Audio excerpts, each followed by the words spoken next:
5 hosts, 4 divisions, all battling it out for the Holy GrAHL of the American Hockey League, the Calder Cup. This is the Holy GrAHL podcast. Here are your hosts, Zack Power, Andrew Rinaldi, Corey Swartz, and Deana Weinheimer.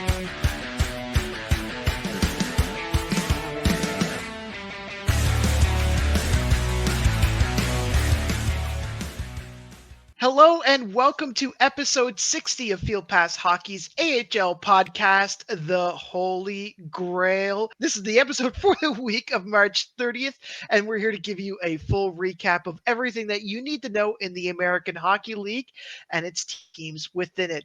We're going to go now to our introductory question. Now, this is a great way for us to kind of reacclimate ourselves to those who may not have been here last week, or this is your first time joining us, so welcome. And we'll start things off with Corey. So Corey, I want to ask you, is there an AHL arena that you've kind of always wanted to visit, but you've never had the chance to visit? Oh, hey guys, I'm Corey Swartz. I was thinking about this question a lot before we started recording, and my big thing thinking of it was that, I've started to go to a couple of the arenas I wanted to go to. Like, I've been to Lehigh Valley and Wilkes-Barre, but the Bears have been playing all these North Division opponents recently, right? One of the places I really want to see, like, a hockey game in just in general is Toronto. So I've actually toured, so it's a funny story, I've actually toured the Air Canada Center. Well, now it's Scotiabank Arena, I think, if I'm not mistaken. I always get some of those arenas up there mixed up, but I want to kind of get like a smorgasbord of hockey games up in Canada at some point, in Toronto specifically. And so Coca-Cola Coliseum, it's a great name. Maybe they change that too, if I'm not mistaken. Honestly, it'll always be Coca-Cola Coliseum to me if it's not still that. All right, good. Okay, them changing names, I lose track of it. But, anyhow, so I want to go see a lot of hockey in Toronto, and that's maybe just biased because the Bears are playing there tomorrow morning. The day that this airs, it will have been the day prior, Wednesday morning. So we're going to go with Toronto for me. And I'm Deana Weinheimer, and this is a really good question. I thought about taking the easy way out and I'm pretty sure the next away arena I'm going to get to will be Tech CU Arena for next season's All-Star game. But I thought about it a little bit more, and I would love to go to the Giant Center, go to Hershey. Of course, go see Corey finally, but I have learned so much about the Hershey Bears since, I started working alongside Corey, and it just seems like a great place. And I guess honorable mention would be Coca-Cola Coliseum. It's just a storied historical venue. And, I've seen so much of it in footage. Because of course the Cleveland Monsters constantly play the Toronto Marlies, and I just would like to see it in person. I've seen the outside of it a couple times in trips to Toronto, but never been inside. It's really nice. They've done up the inside very well.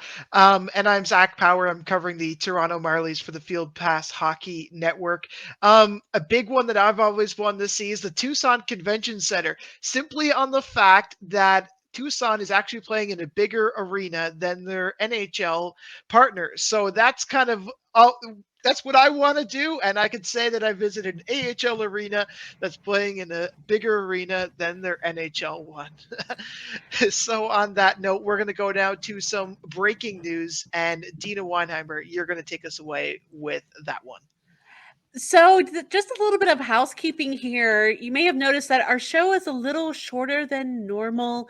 But first of all, I do want to say that Andrew just had some work things come up. He's all good. He will hopefully be back next week, assuming his work schedule allows.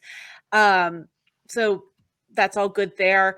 But we are kind of switching up the show a little bit. We're trying a new format where we're just going to do like one little deep dive in a division. Each host. So like Corey will take you through the Atlantic. I'll take you through the North, Andrew the Central, Zack the Pacific, and we're just going to spend some dedicated time on each division instead of breaking it all up into multiple segments. So we're just giving it a shot, see how it flows with the show. So we want to hear from you. So let us know how you like this new format once you get to listen to the episode. Do you like it? Or do you like the way that it was? So if you have any feedback, don't hesitate to reach out, on Twitter at the Holy GrAHL,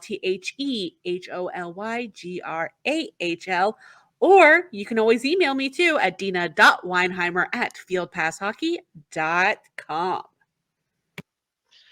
For sure. That's exciting. And we do have a very exciting episode coming up for you this week. And this is our 60th episode. So a little something to celebrate. And there has been a couple of teams that are ready to celebrate. They've made the playoffs. And as we switch over to our news recap of the week, we're going to be going over some of the teams that have clinched their way into the Calder Cup Playoffs. I will switch it over to Corey, who will be able to talk about what's happening in the Atlantic Division. Yeah, so we're starting to close in. We had two teams clinch last Saturday in the Providence Bruins and the Hershey Bears. Providence was just kind of 1 point hanging around, as we were talking about last week, for quite some time. Both teams ended up clinching by virtue of teams losing points in addition to wins. So, Hershey was able to kind of overcome a 4-point, I think it was 4-3. Either way, they needed some help out of town, and both teams kind of got that with some losses. I believe Hartford Wolfpack losing was the biggest contributor to that. But just those two teams have clinched. We're waiting for a third-place team to clinch, and with 3 games, I believe, on tap between the Charlotte Checkers and the Springfield Thunderbirds this week, that actually may be closer to reality with two teams. It could either be close than ever, or it could be closer to, seeing some more teams clinch there. So I think the picture's starting to come into focus there, but make no mistake, this is going to be one that's going to come right down to the wire, as we're going to talk about here later on. Now I'm just going to give a nice, quick little short and sweet synopsis of the North. If you want the real in-depth stuff, look for the North Division segment of the show a little bit later on. But we have one team that has clinched in the North. It's the same team that's been clinched for a little bit now, and that's the Toronto Marlies. Over the next few days, there's not a team that's in position to clinch, but like I said last week, once teams do, we're going to get a little flurry of, say, 2 or 3 that'll probably clinch, and then it's going to be down to the wire for that last playoff spot. Yeah, taking a quick look at the Central Division, there's more clinching finishes here than a WWE superstar has right now. And looking at Texas and Manitoba, they're both in Texas and Milwaukee, sorry. They're both in prime clinching spots right now. Only about a point is what they need to kind of clinch their way, both respectively at 81 points each. Manitoba, who I did mention, they are 5 points out of a playoff spot, or that's their magic number as of right now. So they do kind of have the possibility to get it in the next interim right now. But as of right now, nobody has clinched a spot in the Central Division. That means that Andrew Rinaldi's Beats are still in good playoff clinching positions. Ish. It depends on who you ask, I guess. Strong on the ish. Heavy on the ish. Have we looked at those magic numbers? They're about 25 points, and they have about 20 games. It's possible. Anything could happen. Anything could happen. No.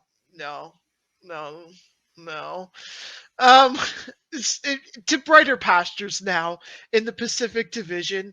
4 teams have clinched their way into the Calder Cup Finals.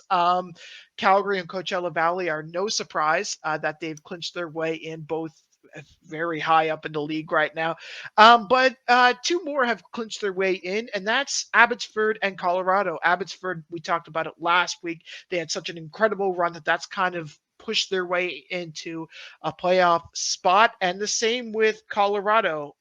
So they're both happy on their end, and unfortunately that does mean that San Diego has become the first team not to be able to clinch a playoff spot. They are now mathematically unavailable to make it.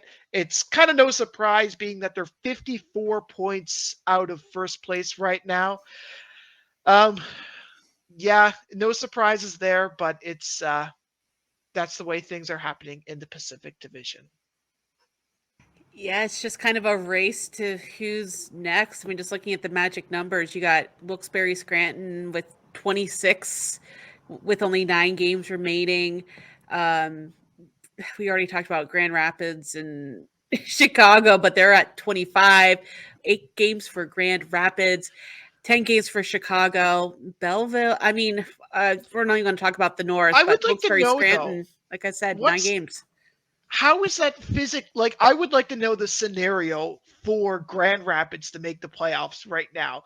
Like, how many games would I guess it would be one of the bubble teams that, oh, I guess any of the teams that's not in. So, like, how many games does Texas need to lose in order for Grand Rapids to make the playoffs?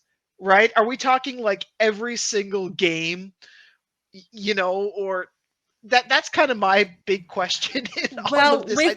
with Texas, I don't think they can mathematically fall out of it because they have 8 games remaining. So even if they lose all of those, that's 16.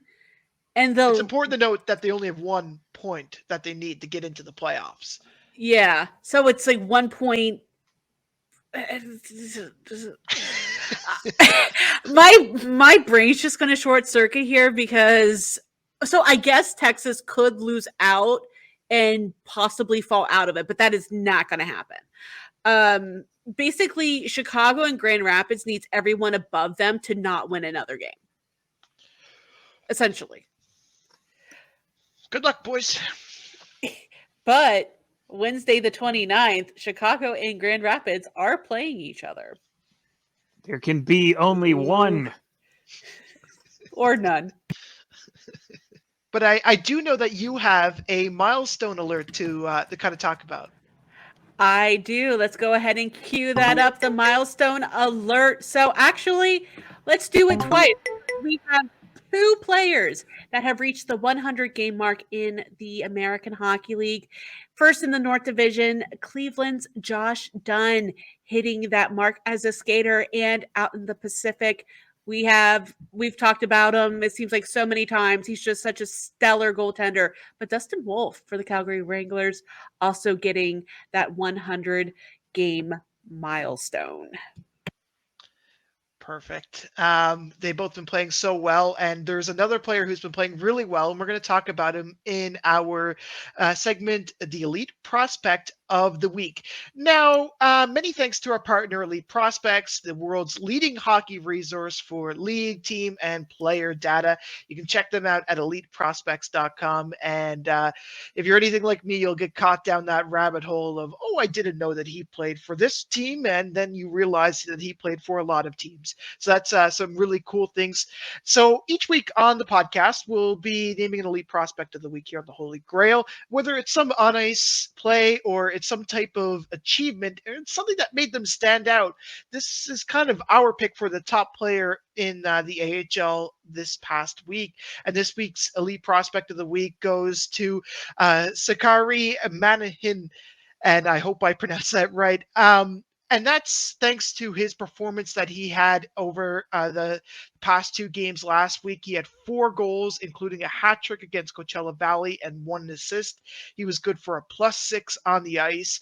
Overall, he had 45 games played in the AHL season throughout the year, 10 goals, 25 assists, and 35 points during that time. He is also the league's highest active goal scoring player right now on a streak with 6 goals in his past 3 games. So congratulations to him. And all data is courtesy of Elite Prospects. Now we're going to turn things over to a brand new segment here on the Holy GrAHL. It's the first of 4 that we'll be unveiling throughout the next little while. And I think Corey is going to take us away with it. Well, did you know that in Pennsylvania, the 3 Pennsylvania American Hockey League teams have 3 different amusement parks that they're officially, unofficially affiliated with, or that they promote, I should say. Obviously, in Hershey, you have Hershey Park. But in Lehigh Valley, you have Dorney Park. And up in Wilkes-Barre, you have Knoebels. That is not that far away. All 3 of them, since I've been there to all 3 of them this year, I can tell you they all cross-promote each other. They've all been up there with each other. So everyone else kind of had this really cool idea for their theming for this. And so I was kind of thinking of that. And I'm like, what could I even think of with something cool as cool as what you guys have in store for us later? And so I was thinking of amusement parks for that reason, because I happen to have gone to all 3 of those amusement parks as well as those 3 AHL arenas over my time. And I'm not even a roller coaster person, to be honest with you. So it's a little bit of an ironic statement. But so I decided to kind of pick every team, and we're going to be talking about this, in descending order from playoff positioning here. So we're going to start with Providence and finish down in Wilkes-Barre. And I'm going to tell you what amusement park ride each of these 8 teams resembles the most. And so, so for mine, starting with Providence, they're a merry-go-round. So Providence is merry-go-round because they don't stop. They've just been constantly, they had one rough patch earlier, I believe it was either this month, it may have been last month for all I know. It feels like it's been so long. They've won 7 games in a row, and it just doesn't feel like there's any team in the Atlantic that can beat them right now. Hershey's gone up against them. Charlotte, most recently, has gone up against them and, lost outright in both games, with neither of them being particularly, die-hard, super close games. So, the Providence Bruins merry-go-round just keeps going, and it's a consistent pace. They're one of the most consistent teams, I think, pound for pound in the American Hockey League right now. I mean, we talked last week about, which teams can stack up with the Pacific Division that seems to be the mightiest teams. Obviously, we've seen teams, their stock's kind of gone, but Providence, they respond to adversity very well. They're one of the most consistent teams I think I've ever seen. So they're the merry-go-round, a safe choice, a fun ride, a great experience.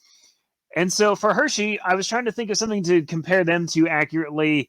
And my first instinct, the first thing that popped in my mind is a test your might kind of game. If it's more of a carnival type of game than really an amusement park, but you see those in every single one. It's in Hershey. I don't know I can't remember. It's been a while since I've been to Dorney, to be honest, but I know it's in Knoebels too, where that machine's something where you always feel like you can hit the top, but you're always just right hanging around there. And so for Hershey, the biggest issue I've had with them is consistency. And we've talked a little bit about it before on the show, where they've just kind of struggled a little bit about it, but they've gotten some great performances recently. And one of which, I believe Deana has a clip queued up for me, is Julian Napravnik. This is a guy who has played in 14 games all season long, I believe, and, had 1 goal in, just before absolutely starting to just light it up here. Now he's had 5 points in his last 4 games, including 4 goals. The kid's been absolutely, this is a kid that's been, finding his footing. He was a great NCAA scorer before turning pro, has just struggled to find a place in the lineup consistently night in and night out. But here, you can see he's been dynamite on the, Hershey's bottom 6 lines, just kind of going to the net and getting rewarded for good positioning. He's got a great shot too. Had a highlight reel move against Lehigh Valley a couple of weeks ago. But this was his goal on Sunday, which at the time put Hershey's lead back to 2 goals, which kind of brings me full circle in this test your might machine, because right when you think you're going to hit the bell, they stop and they come back down. And you kind of wonder, where was that team that almost hit that bell on their first try and then has fallen since then? So, it's one of those things where it's been consistently inconsistent is probably the right word for them. And Charlotte, I'm going a little off the wall with them. They're kind of more of a tilt-a-whirl kind of thing. They're enough to make you dizzy in a way that's okay for some, but not for everybody. It's one of those things. They've been flirting with slipping into the top 2 here. They've been flirting with getting into a higher position than where they've been. It just hasn't happened yet. It's one of those things where when you look at their season as a whole, it's a positive experience where you're saying, hey, this team had a lot of question marks coming into the season. They've had a lot of things go right for them this season. Impressed a lot of people, including myself, that, wondered how the new affiliation was going to work out for them. But they've continued to overcome adversity, but just not quite be there to be one of those elite top 2 teams. And, kind of not pass some of these tougher experiments or, challenges that's been face their way. And so, another one that I think is a good example of kind of a one that'll make you dizzy is Springfield. And here's a team that, their trajectory has been a little bit more upward. So, which is why I compare them to one of those pirate ships that, swings a little bit and will eventually go all the way around. If you've played the game Super Mario Sunshine, for instance, you'll know there's an amusement park level in that game where they have just that, and you have to try to platform off of the rotating pirate ships. So, for Springfield, they've been kind of, rotating back and forth to try to, get something going here. And now they've finally gotten healthy since January and February, and they've been mostly just on a complete and utter tear. They've been kind of, doing big loops here for a couple of weeks now, last couple of months, really. Anticipating that loop has been a lot of fun because they've had that potential there from last season. Coming into this season, they've gotten a lot of their injured players off the shelf. Joel Hofer and Vadim Zherenko have been just incredible from start to finish here. We talked about both those goalies at length here in this show. But, the lows have been just very low and the highs have just been insanely high for them. And we're kind of waiting to see if this is sustainable for them going into the playoffs. And hopefully at this point in time, if the playoffs start today, having that at least home advantage for the play-in round, which is impressive given where they were at one point at the bottom earlier this season. And, shifting over to Lehigh Valley, they got Dorney Park over there.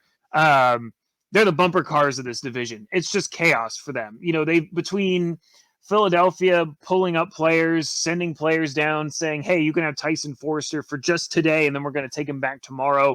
It's one of those things where we're just kind of waiting. They're in a position where I don't think they're not going to make the playoffs necessarily, but it's still entirely possible that if they, peter out really hard, Hartford and Bridgeport could totally catch them, and it wouldn't even be a surprise in a sense. So you're just kind of waiting to see if you're the bumper car in that you got a good bumper car or if you got the one that's broken. You just don't know. I've been the one that's gotten the broken bumper car a few times in my day as a kid. So, I completely know what it's like to kind of get that side and that kind of dud for it. And then for, Bridgeport and Hartford, I kind of locked them together as kind of the roller coasters of the division because they're just duking it out for that bottom spot. I mean, we're going to talk about it a little bit, later on with some of the games of the week where my concern is, but it's kind of like going to an amusement park and saying which one of these, the two roller coasters is best. And you're going to ride them back to back, kind of be in and out of that line all day while you're there type of thing. And you're going to walk away saying, I'm not sure. Both of these roller coasters were great.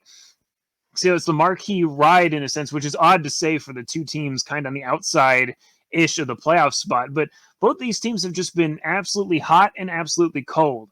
And you just can't figure out which one of these two teams is the real team type of things. That's why you kind of argue about it, right? Is that they're both very entertaining to watch. We've seen some very entertaining games and some upsets where they've been involved in, where they've beaten, teams way higher than in the standings, like Hartford beat Providence, or Springfield, I should say. They've beaten Providence a couple of times this season too. Bridgeport's done the same. There's been a couple of times where they've been counted out only to go on massive hot streaks and, take it back. So it's the two teams we're going to be kind of talking about all the way to the end of our experience being at the theme park that is the Atlantic Division in the 2022-23 season. And for Wilkes-Barre, I'm sorry, they're closed for maintenance. They won't open again until next season. They're broken down. Nothing's going to be happening there. If you're going for that ride, you're going to be disappointed. So that's kind of your tour around the Atlantic Division amusement park. We're going to see how this plays out, honestly, because, the ratings for each ride will definitely change by the end of the season. The positioning is wide open for most spots to see team stock rise and fall, even with just, 8, 7, 9 games, depending on which team you're looking at there. It's all single digits. It's mostly probably going to stay set type of thing, but it's going to be really interesting to see once those teams meet up in playoffs, who's going to be, which ride will end up being the crowd favorite as well as the one that stays, in season the longest for sure. And sometimes that drive to the playoffs can make you go round and round like a roller coaster. And, a couple of teams that have been going round and round, and we'll talk about that in the North Division when Deana tells us a little bit about her rounded segment. So the North Division segment this week is something I'm calling On the bubbles. So with a little over 2 weeks left in the regular season, just wow, it's literally do or die time for teams in the North Division. So in this week's North Division segment, I'm going to be taking a look at what is going well for the teams that are going to clinch. And basically for every single team, I'm going to give a reason why they will clinch. And especially for the teams that are on the bubble, we're going to be taking a look at the reasons why they might not clinch. So just fair warning, Corey, Zach, at the end of this, I want to hear from you. Which bubbles do you think are going to pop and which two teams are going to be left out in the cold? So just like we talked about at the top of the show, Toronto's already clinched. So life is good for now. There's a big reason why I say for now. We talked about last week about how Toronto's struggling a little bit. But I'll save, if you want to hear more about that, go to last week's show. Okay, in my mind, the North Division is divided up into, there's the little mini bubbles, but then there's two big bubbles. So the first bubble has Utica, Syracuse, and Rochester battling through for spots 2 through 4 in the playoffs. We're going to take a look at that bubble now. So first, in the top bubble is Utica. And oh my gosh, where do I start with the Utica Comets? So first of all, how awesome is it for them to have 2 solid seasons of services from both Nico Dawes and Akira Schmid? I mean, when you have 2 promising goaltending prospects that are able to spend that kind of time together and develop and produce like these two have, it has to mean good things, right? Well, after a super shaky start to the season, this team has managed to climb the North Division standings and have found themselves currently in second place in the North, which a few months ago, I did not think we would ever see Utica climb up this far. And then, of course, when you have players like Graham Clark, Riley Walsh, Joe Gambardella, and Nolan Stevens scoring at such a high clip, obviously you are doing something right. So, yeah, veterans, wow, these guys are carrying this team. And honestly, that's why they are where they are. I'm not even going to give you a reason why they're not, if they wouldn't clinch, because this team is not missing out on making the playoffs. That's a bubble that will firmly stay intact. This is a super bubble. Again, I'm not even going to give you a scenario where it doesn't happen because it will happen. All right, moving down. The Syracuse Crunch. This is another team that's clinching. Easy. But I do understand this team is a bit of an enigma. There are some big question marks around this. So I reached out to our colleague and Syracuse Speaks host, Alexandra Ackerman, and she tells me that for the Crunch, it's really hard to pinpoint a ton that's been consistently right with them. And so I asked her, well, why is that? And she simply responded, well, because they've been so dang inconsistent all season. But what she calls the middle of the pack crunch bunch, which is Simon Ryfors, Gage Gonsalves, Trevor Carrick, Gabriel Dumont, and Felix Robert, that group has kept Syracuse afloat practically all season long. Though none of them are keeping up with Alex Barré-Boulet. I mean, Zach can tell you all about this player, with his fantasy team, but there is this weird wasteland of scoring between his 71 points and Ryfors' 47. So that's kind of a problem. But the way that Alex put it, and I quote, and I love how she worded this. She says, that group has been an oasis of pleasantry and a land of confusion. I love how she words stuff. So I just had to throw that in there. Basically, if Syracuse doesn't clinch, it's because all the rain they've been getting in that part of the country has literally washed the War Memorial away. It's going to happen. It's going to take something terrible for it to not happen. Rounding out this top bubble here. Okay. Rochester Americans. Now, when it comes to Rochester, I have one name for you. Yuri Kulik at 18. 18! Yeah, 18 years old. He is just quickly making a name for himself in pro North American hockey. He's one of only 4 players in AHL history to score 20 goals in their U19 season. Now, this guy, he had a little bit of a rough start to begin his career here in North America. Then he was out a month participating in the 2023 IIHF World Juniors.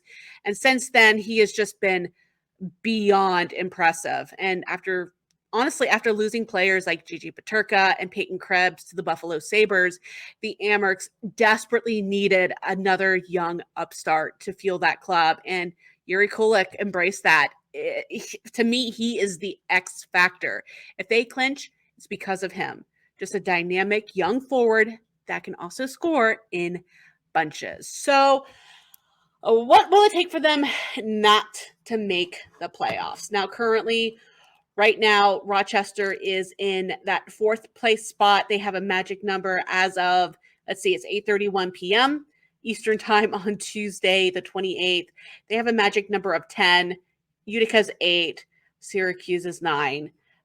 Again, this is another team that will make it. So honestly, why wouldn't they get it? A meteor or the entire roster coming down with a mysterious ailment. Guys, Rochester's in. Now, they could conceivably slip down to the bottom bubble in a worst case scenario, but I'm pretty confident that they're going to make it. So now here's where the good stuff happens. Okay. This is the bottom bubble. These are the teams that are 3 teams that are fighting for one single playoff spot. So at the top of that bubble is Cleveland, the Cleveland Monsters. And as of the recording time again on Tuesday night, they do have the last playoff spot in the North, 63 points and 10 games remaining. They are one of only 3 teams in the American Hockey League with double-digit games remaining. They're the only one in the North Division, again, with double-digit games remaining. So I put a lot of thought into this, and some Cleveland fans might not agree with me here. But if the Monsters clinch, it's because of Jet Greaves. I mean, this young goaltender recently pitched a shutout against the Toronto Marlies. Yeah, I know they're struggling right now, but to do it on the road, very impressive. And in fact, a fun trivia, it was exactly 1 year to the day after his last shutout. So talk about serendipitous timing. I mean, of course, yeah, there's some other big contributors. We can talk about Tyler Angle, Josh Dunn, Robbie Payne, but Jet Greaves truly thrives when he gets consistent starts and lots of playing time. And with the potential of Daniil Tarasov being hurt, I mean, if you guys watched that last game against Rochester on Sunday, he went down to make a save, and the way he just kind of bounced up off of that, you knew something happened. So if he's out, Pavel Chayon's been called back to the Monsters, rookie as the backup. It's time for him to truly shine and steal some games. So what happens if the Monsters don't clinch? You know, what happened there? So if they don't, there's only one finger to point at this stage in the game, and that finger is aimed 2 hours south on I-71 and the ridiculously injury-prone Columbus Blue Jackets. In just this past week, so from last Thursday to now, Patrick Laine, Elvis Merzlikins, Eric Gudbranson, Matthew Olivier, and Nick Blankenburg all have come down with some type of various injury ranging from day-to-day to effectively out for the remaining of the season.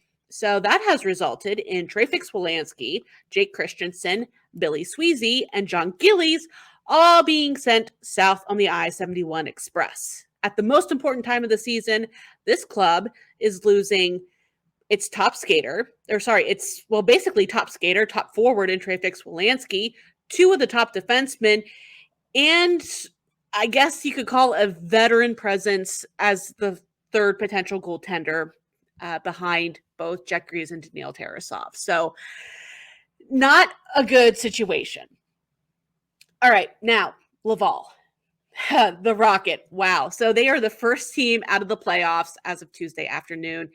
Laval Rocket, super similar boat to the Cleveland Monsters. If they get in, it's because they somehow found success by playing outside of the North Division this week with games in Manitoba, Rockford, and Milwaukee. But ouch, what a rough road schedule. But, with 4:10 remaining in the first right now, Laval is up 1-0 over Manitoba. So, hey, it could happen. And, of course, speaking of, hey, it could happen, they have Anthony Richard back. And whenever that man is on the ice, literally anything can happen for the Laval Rocket. And Anthony Richard, speaking of, got the secondary assist on that Yoel Teasdale goal. So let's take a look at why Laval very likely will not make the playoffs. And I'm crediting our AHL editor and Laval Rocket correspondent, Deanna McFerrin, with this, but they are struggling with consistency still at this point of the season. It's the end of March. We have 2.5, 3 weeks left, if that. And again, it's not being helped by the revolving door up in Montreal. Again, they just gained Richard back, but they've lost a lot of their cornerstones, and nothing Montreal's doing is helping them. Starting with Raphael Harvey-Pinard. Their captain, Alex Belzile, is up with the Habs right now. Jesse Jolinen up there too. And honestly, I think that's just going to be too much for them to overcome. Their schedule from here on out is tough. After that Central Division trip, they have Cleveland, Syracuse. Wilkes-Barre Scranton could be a little bit of a gimme game. We'll see who still has the energy, the drive left at that point of the season. Toronto, and then Syracuse again. Plus, this team just is not winning games right now. I just feel bad for that fan base because there's nothing more that I would love to see than a playoff atmosphere in Place Bell. And then finally, the Belleville Senators. So the Belleville Senators are technically in last place, but they are my wild bubble. I'm going to call them the little bubble that possibly could, as in the little bubble that possibly could disrupt Cleveland's bid. So if Belleville makes it, it's because of their schedule. Now, there's probably someone out there looking at the AHL playoff primer, screaming at me saying, Belleville has the highest strength of schedule for the remaining part of the season. What are you talking about? But calm down. It's not exactly as it seems. So first of all, Belleville and Cleveland, when these two teams match up, it is usually a really close game, very physical game. They play each other twice in April. So right there is a potential 4 points. Okay. Otherwise, Belleville in April is going to see Toronto 4 times, both to start April and then on the back end of that April schedule, which will be in mid-April. Both of them are back-to-back games. If Toronto stays in this lull that they've been in the last few games and Belleville takes that Cleveland series, wow, what a difference that's going to make in the standings. So some X factors here. Dylan Hetherington, who is not afraid to set that physical pace. And of course, Roby Javanti, talked a little bit about him last week. He's really been coming into his own lately. And then, of course, team leading producer Igor Sokolov. So why wouldn't they clinch? It's because this team cannot stay out of the dang penalty box. They are third in the league with penalty minutes and lead the Eastern Conference with a whopping 1,027 penalty minutes on the season.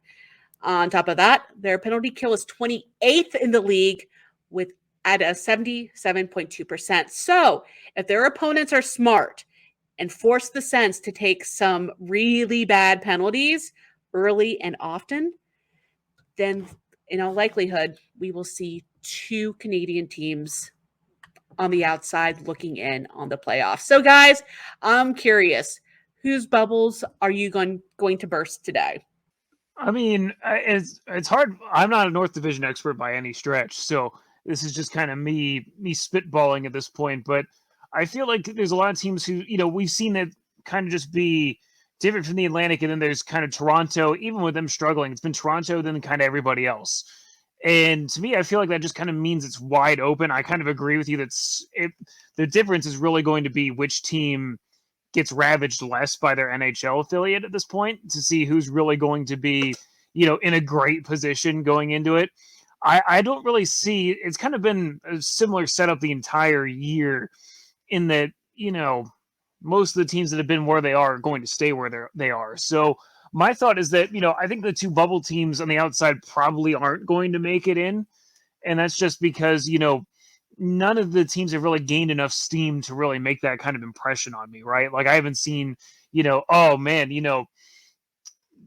just for instance, the Belleville Senators, have kind of just been kind of average all season long. I mean, they've gotten rid of Troy Mann as their head coach at one point. It just hasn't changed that much. So I'm kind of curious to see which teams kind of, stay where they're at and where some teams kind of figure it out too. So I think it's probably just going to stay the way it's going to be, and that's where it's going to finish up at. And I will say this about Belleville, which I kind of like as the dark horse of getting into the playoffs at this moment. And I say this for this reason. If the Senators can kind of find a way, the Belleville Senators, to keep Dylan Ferguson for whatever reason, they will actually have a shot, because Ferguson has actually been one of the big success stories of the AHL this year. Now, when we talk about them going against the Marlies, obviously the Marlies are gutted right now, right? This is not the same team that we've seen earlier on in the year. When they faced that team earlier on in the year, they gave the Marlies a run for their money. They really did, and I can't stress that enough. So Belleville right now lost 6 games to the Marlies out of the 8 so far this year. You're going to say, man, that sounds terrible. So you got to think there's 2 wins in there. There's also a shootout win, I believe. Yes, it was a shootout win in January, right? So you also have to think, like, a lot of these games have been close games. Okay, going back January 20th, it was a 4-3 Toronto win. Then it was a 6-5 Toronto win.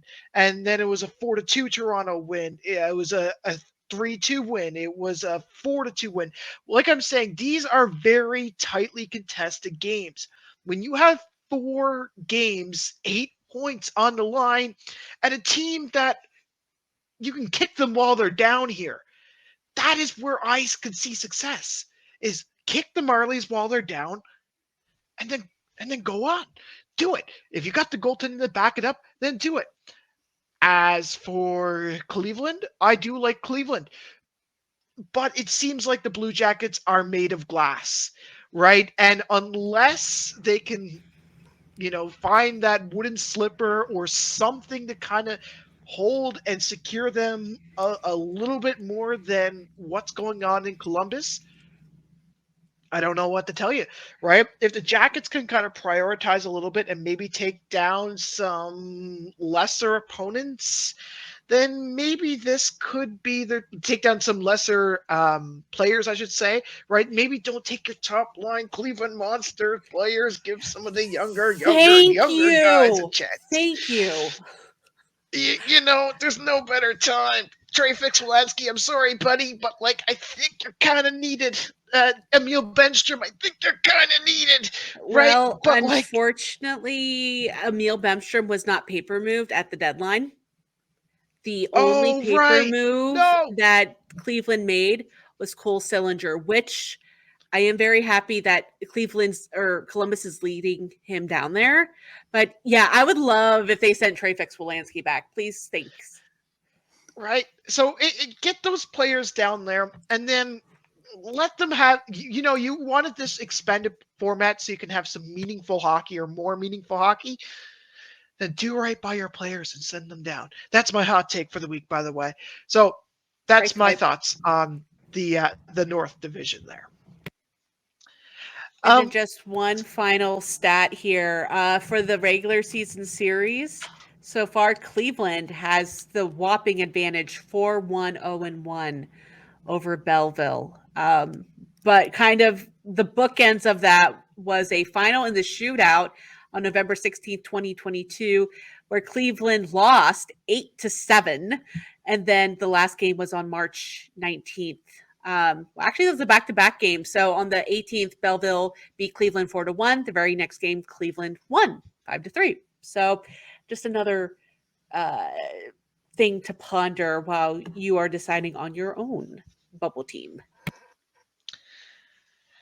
And for my segment, now I've called this Surfing in the Pacific. And I want you to kind of think about a wave a little bit here. There's two sides to a wave. There's the side where us humans can kind of breathe a little better. And then there's some sides that would kind of have you drowning, right? There's one team that has been riding the wave so well throughout the year. And that's where I want to talk about Calgary. And I promise you, I won't pump the tires of Dustin Wolf anymore, but it's so easy. That 100 games played, by the way, 73 of those were wins, a 9.27 save percentage, and a 2.26 goals against average. But getting to Calgary, they've gotten points in 9 straight games heading into this week.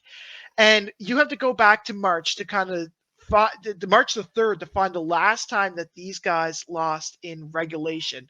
I mean, the stats kind of speak for themselves on this team. This team hasn't been shut out at all this year, and that's thanks to players like Matthew Phillips, who have had the team's game-winning goals this past weekend in San Diego. And I mean, again, it's kind of going back to some of those key fixtures that they've had over the past little while. And I also look at other people like Connor Zary rather, who's dumped in 9 points during this rush as well, including another 3 against San Diego. So when I kind of look at that's where I kind of see. And if you're on YouTube right now, you can kind of see that they've really been wrangling the points first in the league. That 7-0-0 streak right now. And that's something that they've kind of really been looking forward to a little bit. And, that's kind of been the wave that they've been riding throughout the year. It seems like this team has always had a chance and always had a chance at winning, I guess. Right. And so that's kind of where I see that. And while the top looks so good, there's this middle that's been trying to gain some ground or just keep their head above the water. And you can have Bakersfield in that category as well. It's veteran experience like Seth Griffin who will do that for you, helping his team to 12 points throughout their hot streak, and which has pushed them to 7 wins rather in their past 10 games. Recently, Griffith got his 500th career AHL point and a great stat by Daniel Fink on Twitter. And he was the 2-time leading scorer for the Manitoba Moose. And he had 98 points while he was on that team for just about 2 seasons. And this is very much a team that we haven't talked about throughout the year because there's been some tough times for Bakersfield throughout the year. And I mean, at one point they lost 9 of 10 in November and even into December that went into. And they've lost 3 straight games at 4 different points throughout the year. Some of their recent wins have come against powerhouses like Abbotsford, who was hot when they faced them, and the Goliath in Texas, where they've been able to kind of wrangled points against them when they were very much so the outlier to not be able to do that. And that's what's kind of them into this playoff position that they see themselves in right now, especially if the playoffs started today. I mean, they're actually ahead of Tucson, who's struggled so far that they've kind of pushed past them, which is something astounding to me, right?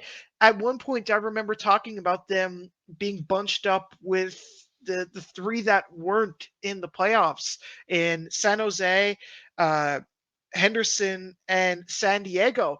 And I believe at one point they were actually 9th in the Pacific Division. So things have kind of turned around for them a lot recently. I mean, their road to the end is going to be it's relatively tough. They're going to have to go against Coachella Valley. They're also going to have to go against Tucson, which I have faith that they'll be able to do if they keep riding high. They'll have to go against Colorado, Henderson, Coachella Valley again, another bout with Henderson, and 2 more bouts with Coachella Valley. So, I mean, yeah, the opportunity to get points there is going to be really tough, but considering how high they've been riding recently, I think that this bird is flying in the air. And I'll say this very quickly. These they'll go against Abbotsford if the playoffs started today. And if they were to start that, you got to think about Abbotsford, who has that 3-1 season series lead right now. And Griffith has had a goal and 3 assists throughout those 4 games. So if you ask me, it's going to be a photo finish, but I do think that Bakersfield is going to be able to ride some late season momentum to kind of push themselves up over the wave.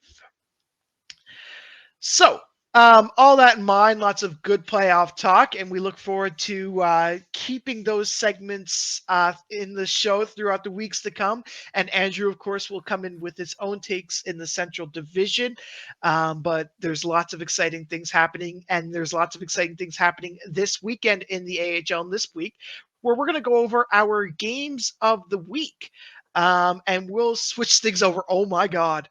We will switch things over to the Cowboy himself, who's going to tell us about what rodeo we should ponder at. Listen up, y'all. There's only room in this town for one of us. Ain't room in this town for 2 of us. And I'm looking at every single game between Springfield and Charlotte this week. They have a lot of games. They're playing 3 games between the 2 teams in Charlotte this week. One of those games will already be played by the time this series kicks off on Wednesday. But it's going to be any game involving those 2 teams, as well as Bridgeport, Hartford, Lehigh Valley. Those 3 teams are going to be the ones to watch out for in the Atlantic, because they are all going to be duking it out for that 6th playoff spot. And 5th, with Lehigh Valley's case, I believe, is the Wolfpack and Lehigh Valley kind of playoff. So there's only going to be a couple of teams standing by the time all is said and done, and it is going to be a showdown. It's going to be a duel. There's going to be some teams that are going to be, shooting at each other in the bar and throwing each other out the windows. It's going to be chaos, and we're here for it. So that's where we're sitting here. And plus, I only get to say this like 2 times a season, but I'd also like to give an honorable mention to Deana, because the Bears and the Cleveland Monsters are going to be playing each other in Cleveland this weekend. So those ones go as honorable mentions, since I only get to say that twice a year, most likely. So call me Corey Chesney. I have this hat. Deanna McFerrin, I hope she's watching. She said I look like Kenny Chesney, and I just decided to roll with it this week. So it works. Yeehaw. It totally works. Corey Chesney. I mean, you can totally pull off a cowboy hat. I'm just saying. So I have never worn one in my life before this segment, be honest with you. So I went out. Deanna made that comment in our group chat about that I resembled him, and I was like, well, I got to lean into this now for the show. So I went out. We have a great Western wear place, of all things, just down the road from where I live. So shout out to them for giving me all the options for a hat and then some. So I decided this is my hat. I may bring this back for a couple of segments every so often. Is there such thing as a country hat store? Do they only sell country hats? They had everything at this place. They had they had rodeo jeans. They had, I even saw a hockey helmet in the back of the store, believe it or not, honestly. So, which was an odd find back there. But, any kind of clothes, anything. It was a fairly spacious store up there. I've only ever seen it because they have it plastered across the roof of this place, of all things. It just says Western wear. And I've always kind of wondered, I've driven past it all my life, honestly, just, living in proximity to it. So it was a really great experience to kind of see, because they had, hats like this, hats like, if you wanted to cosplay as somebody from, Red Dead Redemption 2, which I've certainly thought about as many hours as I've put into that game over the years. You could probably get a whole ensemble. They actually told me that somebody did that. They got a whole ensemble for Red Dead Redemption 2 just to feel like a cowboy while they were sitting in front of their TV playing that game, which I thought was hilarious. So I love it. So a special note on the 2 Hershey games against Cleveland. So both of them are themed games. The first one is actually University Hospital Rainbow Babies Children's Night. You'll want to watch for the nameplates, for Cleveland's nameplates, because they actually had players team up with some of the kids at Rainbow Babies. And so I don't have a picture to show real quick, but go on Cleveland Monster socials, and they are some of the cutest things. These nameplates are adorable, and they'll be wearing those. And then on Sunday afternoon is the dogs at the rink game, which I am trying to see if I can't. I don't know. I'll be there as media, but I'm trying to see if I can't sneak Matthew or Jazzy into a game with me. So we'll see how that goes. But honestly, in the North Division, my segment kind of said it all, but literally every game for the bottom bubble teams are a must watch right now. Like capital letters must watch. But I'm going to be paying very close attention to the Toronto and Belleville series on Saturday and Sunday. It's a home and home, back to back. Does Toronto get back to their winning ways, or is this a team that it's not the Marlies of 2 months ago? How does that impact the playoff picture in the bottom bubble? Yeah, that'll be interesting to watch for sure. Looking at the Pacific Division, and it's actually kind of a Pacific Central Division clash. And I'll tell you why I think my game of the week. And I'll say this because Abbotsford and Manitoba are two teams that have had their successes over the course of the year that are going to go against each other, but recently they've been kind of struggling.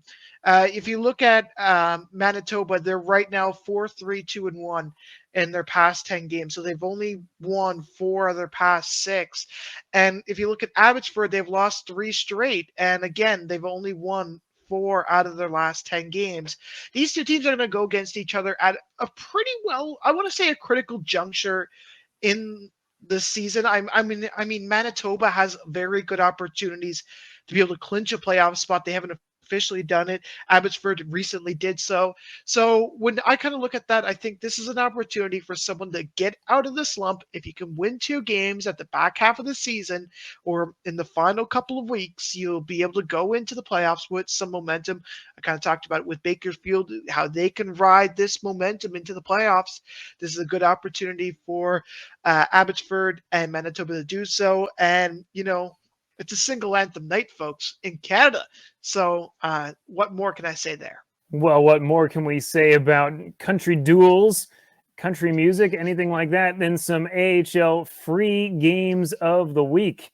It's a double header because this is the AHL free game of the week, and it's also the game that's going to be airing on the Field Pass Hockey app for y'all to watch as the Springfield Thunderbirds visit the Charlotte Checkers. And this AHL TV free game of the week is coming up on Friday at 7:00 p.m. Eastern Standard Time.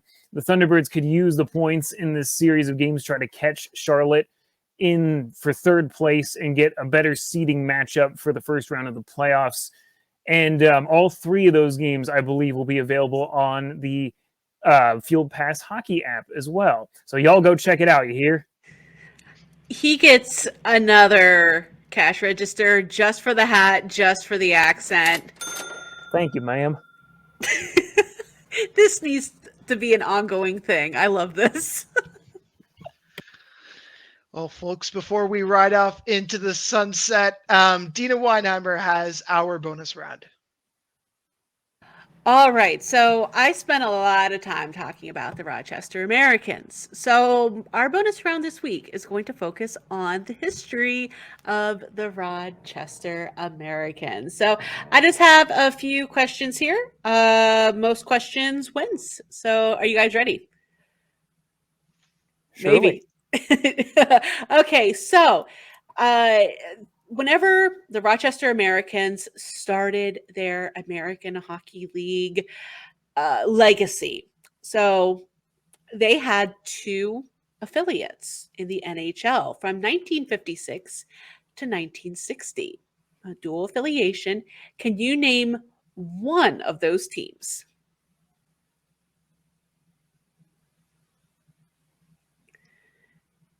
Zach? Is it New York, New York? No. It wouldn't be too easy to say Buffalo, would it? It would be too easy and it would be incorrect. I'll put it this. Because that's where Don Cherry played, didn't he? He played for the Americans. And I'll put that it was this way. he coached for the Americans. These are Canadian teams, both Canadian teams. Oh, ironic. Don Cherry played for Hershey too, believe it or not. That's my sneak in of some Bears trivia there today too. Would it be Toronto? Toronto and Montreal. Actually, they stayed affiliates with the Toronto Maple Leafs from 1956 up until 1969. And yes, there was from 1972 to 1979, they were affiliates with Boston. That's right, because Don played his first NHL game with Toronto. Yeah. So you guys kind of guessed already. So it's whoever who can say it first. You read my mind for this next question. Who was the first team captain in Rochester Americans history, served for one season? We said it already? Yes, you did. Wasn't Don Cherry, was it? It was. Oh my gosh. I did not know that. 1971 to 1972. All right. So Corey got best 2 out of 3. So I don't even need to ask the third question unless you guys really want it. Let's hear it. We do it anyway. Okay. So my next question, or basically what was going to end up being the tiebreaker question, is about the player that I called the X Factor, Jiri Kulich. In 55 games played, how many points does he have? Price is Right rules? Closest Yep. win? Well, I mean, Corey's already won it, but Yeah, 47. I'll go. how many? 47. We'll Okay. go 47. I'll do 37. All right. Zach is the closest without going over. It is 40 points. I wasn't too far off. So, Corey, you and I are going back to switching weeks here, doing the bonus round, but congratulations. You are the latest winner. Thank you, ma'am. Well, I think it's time we pony up and ride our horse into the sunset, and that is it for the Holy Grail. If you like to see or hear more of us, please subscribe to our YouTube channel, or you can follow us on Twitter, and we would also love to hear some of your feedback on Twitter. If you want to give feedback about Corey's hat, that's also accepted too. In the meantime, you can also listen to some other Field Pass Hockey podcasts. We have them all on our website and on the app. Join Matthew Harding and Jason Mowles as they break down the ECHL's Wichita Thunder, and they chat about some of the team's legendary players. They also chat with them. The Rolling Thunder podcast airs bi-weekly on the Field Pass Hockey app, and things are coming down to the wire in New York. The Syracuse Speaks podcast with Alexander Ackerman is going to look at the Syracuse Crunch, and I'm sure that she's talking about some of the playoff outcomes for Syracuse and what they need to do. So you can check out that on the Field Pass Hockey app as well as the website. For now, on behalf of all of us here at the Holy Grail, we want to thank you so much for tuning in, and we'll be back in 7 short days. This has been the Holy Grail Podcast. Have a question or a topic suggestion? Hit us up on Twitter or drop us an email. For the latest news across the American Hockey League and the rest of minor league hockey, download the Field Pass Hockey app, now available in the Apple and Android app stores.